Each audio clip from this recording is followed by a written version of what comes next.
नमस्कार आध्यात्मिक पथियों। स्वागत है आप सभी का हमारी भगवत गीता श्रृंखला में, जहां हम हर श्लोक को समझते हैं और देखते हैं कि वो हमारे भौतिक जीवन पर कैसे असर डालता है।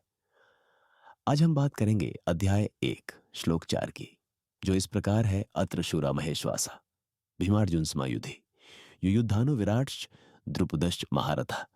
इस श्लोक में दुर्योधन कहता है, हे आचार्य, यहाँ बहुत से महान योद्धा हैं जो भीम और अर्जुन के समान हैं। जैसे युयुद्धान, विराट और द्रुपद, ये सब महारथी हैं। महाभारत के युद्ध के मैदान में दुर्योधन अपने गुरु द्रोणाचार्य के पास गया। भगवत गीता के पहले अध्याय में वो पांडवों की सेना के योद्धाओं जैसे भीम और अर्जुन का नाम लेकर उनकी गिनती करवाता है। पहली नजर में यह सिर्फ एक गिनती लगती है, लेकिन असल में यह दुर्योधन का डर था जो बोल रहा था। अपनी इतनी बड़ी सेना के बावजूद वो दुश्मनों की काबिलियत देखकर अंदर से हिल गया था और उसके भीतर एक डर जन्म लेता है। क्या मैं इनसे जीत पाऊंगा?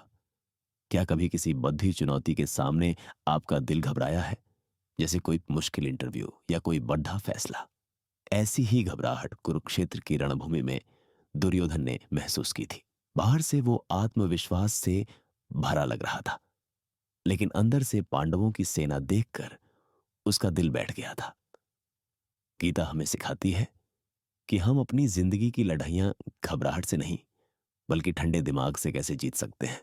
ऐसे ही एक विद्यार्थी परीक्षा के पहले अपने दोस्तों को पढ़ते, लिखते, नोट्स बनाते देखता है और सोचता है, सब मुझसे आगे हैं। वो डर जाता है।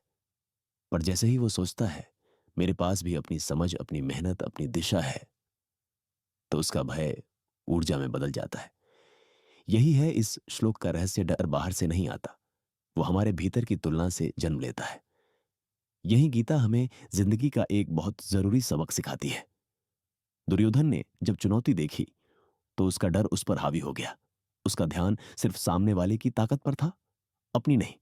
तो क्या अर्जुन नहीं डरे? वो भी डरे थे। अपने ही रिश्तेदारों को सामने देख उनका शरीर कांप रहा था और उन्होंने लड्डी देने से ही मना कर दिया था। असली फर्क यह था कि इसके बाद उन्होंने क्या किया। दुर्योधन अपने अहंकार और असुरक्षा में फंसा रहा, वहीं अर्जुन अपनी सबसे बड़ी कमजोरी और भ्रम के पल में मार्गदर्शन के लिए भगवान श्री कृष्ण की ओर मुद्दे। उन्होंने डर के आगे नहीं, बल्कि अपने विवेक के आगे सिर झुकाया। तो इस कहानी से हम आज क्या सीखें? पहली बात, डर लगना स्वाभाविक है। जरूरी यह है कि आप उस डर के आगे घुटने टेकते हैं या उसका सामना करते हैं। दूसरी बात, दूसरों की सफलता से अपनी तुलना करना बंद करें। दुर्योधन की यही गलती थी। आपकी दौड़ यही आपकी अपनी है। अपनी ताकतों को पहचानें और अपने रास्ते पर आगे बढ़े। और तीसरा सबसे जरूरी कदम, विवेक का रास्ता चुनें। जब भी मन घबराए तो भावनाओं में बहने की जगह एक पल रुकें और खुद से पूछें, इस सिचुएशन में सबसे समझदारी भरा कदम क्या होगा? जिंदगी की हर चुनौती एक कुरुक्षेत्र की तरह है। हमारे पास दो रास्ते हैं, या तो दुर्योधन की तरह डर और असुरक्षा में फंसकर हार मान लें, या अर्जुन की तरह अपनी उलझन को स्वीकार करके विवेक का हाथ थाम कर आगे बढ़े। याद रखिए, डर आपको कमजोर बनाता है, जबकि विवेक आपकी सबसे बड़ी ताकत है।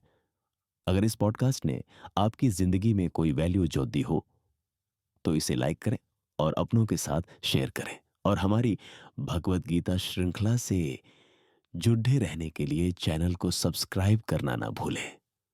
जय श्री कृष्ण।